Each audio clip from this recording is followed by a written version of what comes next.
2 Kings 7 from the Net Bible. Elisha replied, "Hear the word of the Lord. This is what the Lord says.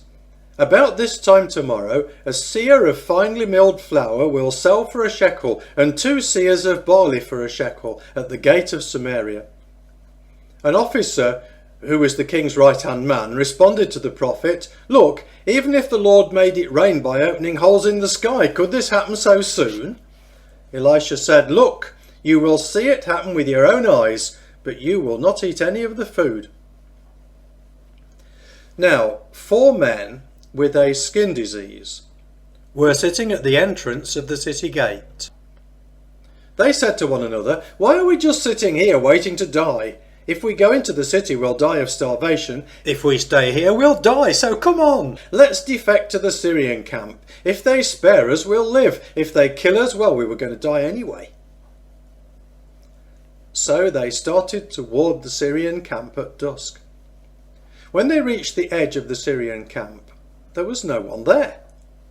The Lord had caused the Syrian camp to hear the sound of chariots and horses and a large army.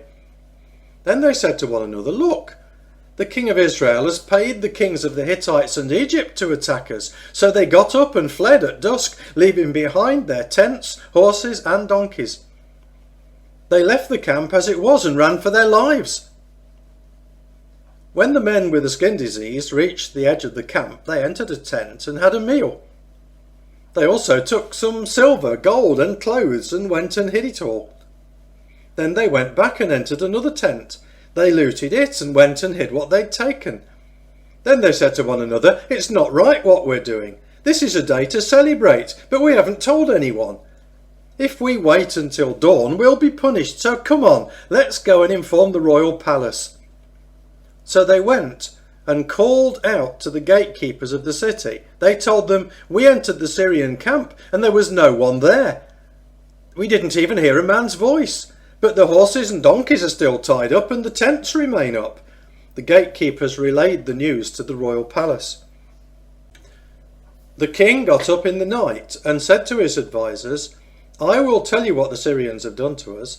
They know we are starving, so they left the camp and hid in the field, thinking, when they come out of the city, we will capture them alive and enter the city."